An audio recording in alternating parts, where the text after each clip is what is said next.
What's good, YouTube? It's Nas and me back with another video. Roll the 900 subscribers, of course. And in today's video, I'm going to be talking about some of the game ones from yesterday's start of the NBA playoffs. And I'm going to start with the last game of the day, the Lakers versus the Houston Rockets. And the Lakers, obviously, being the underdogs they are, without Luka Doncic, without Austin Reeves, and obviously the Houston Rockets without Kevin Durant, I feel like people still expected the Houston Rockets to win this game, in which a game where Kennard stepped up huge, LeBron turned into Magic Johnson, Rui Hachimura stepped up, DeAndre Ayton got a double-double, and this was the perfect game that you want to see out of the Los Angeles Lakers for the next couple games of this series if they want to stand a chance.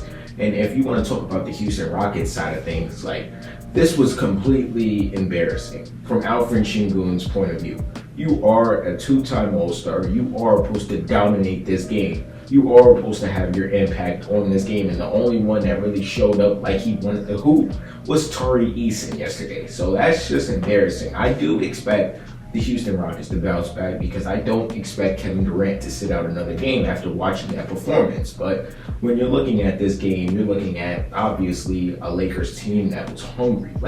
They're not just going to go down and bend the knee, which obviously we expect. They have LeBron James, but at the same time, in which a game where I felt like before the game, the Houston Rockets should be able to still pull this out without KD. It just shows really how much they need Kevin Durant. It's not no ifs, ands about it. If you want to question whether KD was implemental or instrumental for the Houston Rockets' success this season, that game yesterday night really just proved everything to you if you wanted to make that argument, which I don't think you should do. But game 2 is on Tuesday. They got rest, so KD will be back. And I just think the Houston Rockets cannot let this series drag out. The Houston Rockets have to take business, or they have to take care of business. This series has to be over in 5 games. There's no nothing. The Lakers can't get another game because they're already probably feeling themselves from getting one. If they feel like they could get one, I'm pretty sure they feel like they could get another even with KD on the court.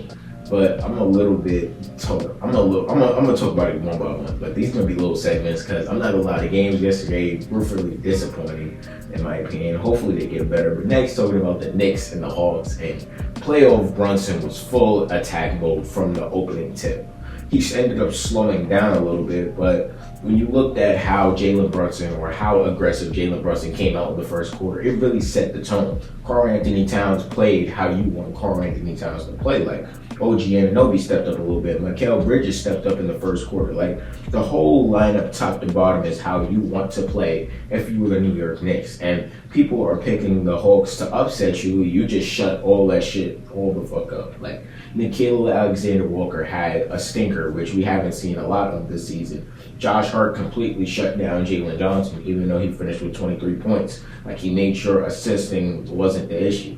Onyeka Okongwu stepped up, but obviously it wasn't enough to beat this New York Knicks team. And obviously we have been a little bit harsh on the Knicks throughout the regular season, but throughout these last 2 years, it feels like the Knicks reach a whole nother level when it is the postseason and their best player, and Jalen Brunson reaches a whole nother level. Because what I saw in that first quarter, I didn't see Brunson do that all season. I'm gonna keep it up.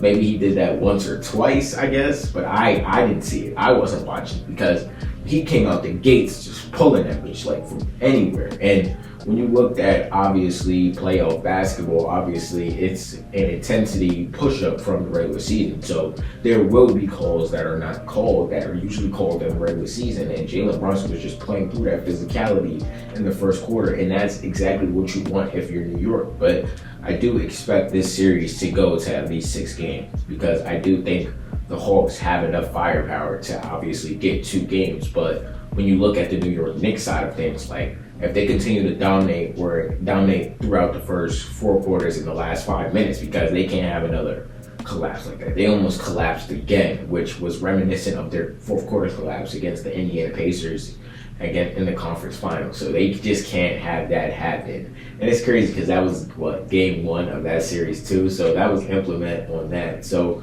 when you're looking at this Hawks-Knicks series, I feel like this is probably the really toss-up of the day.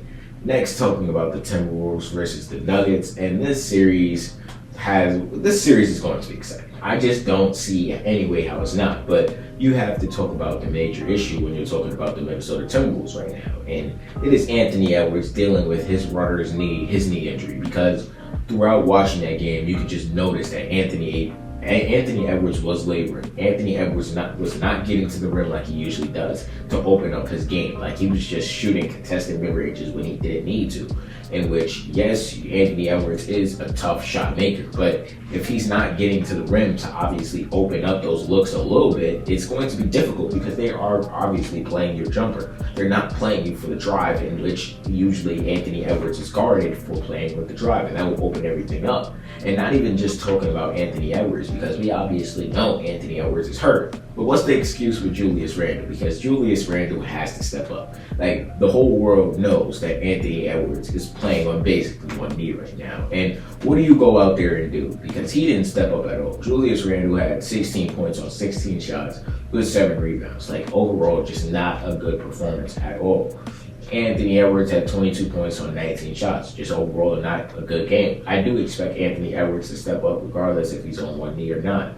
Naz Reid, coming off the bench, former 6th man of the year, didn't step up. 2 for 6, 5 points. Like, it just can't happen when you're looking at that. And even Bones Highland came in the game for 5 minutes. He missed 2 layups and then he was subbed out. That's a part of the reason why Minnesota Timberwolves want Chris Finch fired, because Bones Highland is basically one of the only people on the team that can actually penetrate the defense and obviously get to the hole and probably score or finish or even playmate. Like, Mike Conley got more minutes than Bones, in which Mike Conley did make a good defensive play for Aaron Gordon getting out for his 3rd foul in the first quarter, but that's about it. Like, what else do we expect Mike Conley to do out there at the age of 39 or 40? However Mike Conley is. But next, talking about the Denver Nuggets, and this was a Jamal Murray masterclass. Like, obviously, Jamal Murray was getting to the free throw line a lot. His shots wasn't going, like, he was 0 for 8 from 3, but he still finished with 30 points. He had 30 through 3 quarters. Nikola Jokic, he had a triple-double, which seemed like an off night to him, because I did feel like Rudy Gobert did play some great defense on him throughout the game. But Jokic had 25 points, 13 rebounds, and 11 assists. Aaron Gordon, throughout his foul trouble issues, he still had 17.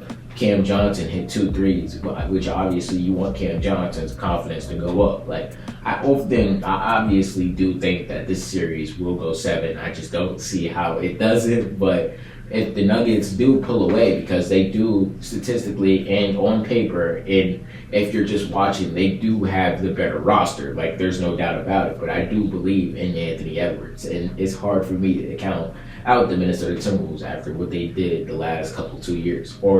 But lastly, talking about the first game of the day, which this is going to be quick and easy, because Cavs versus Raptors, I don't see the Raptors standing a chance. And I said that during my video 2 days ago, in which obviously the Raptors don't have no bigs. Like, Jared Allen and Evan Mobley should feast. Like, and even Donovan Mitchell and Harden. Like, without Emmanuel Quickly, like, the Raptors had Scotty Barnes playing a point forward role, and that just really won't work because all the defense attention is on Scotty Barnes. And who's his matchup? Evan Mobley. And we know Scotty Barnes doesn't have a consistent jump shot, but he did go 3 for 4. He had 21 points. Brandon Ingram only had 9 shots. Like, that's not going to do it if your number one option on the scoring side is only taking 9 shots.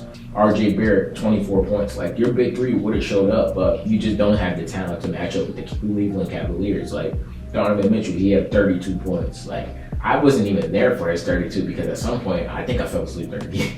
I'm not gonna lie to you, but I rewatched it a little bit. But Harden had 22 points, 10 assists. He showed up in the first half, I'm pretty sure, but he finished out the game. Evan Mobley, 17 points. Jared Allen had 10 points.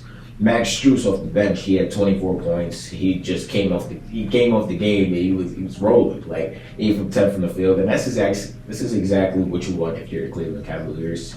But I do not see this series going past 5 games. Like, I do think the Raptors possibly get a Magnet Ball game, but at the end of the day, if they don't get that game, this series will be over quick and easy in 4 games, in my opinion. But I want to know how y'all felt about the game ones of the NBA playoffs this season. There won't be a lot of recap videos because I'm not gonna lie, round 1 of the playoffs this season does look like it's going to be some ass. I'm not gonna lie, y'all. But if there is some good games or if there's a great performance, I will make a video. But yeah, let me know how y'all felt about those game ones yesterday. Subscribe. What's good, y'all? If y'all made it to the end of the video, I hope you guys enjoyed this video. And there's a video right here. I'm pretty sure you're gonna like it if you like this one. And the channel icon's right there if you want to just check out the channel in general. And yeah, leave a like too, because it really helps the algorithm push me out. And yeah, I appreciate y'all for watching this video nonetheless.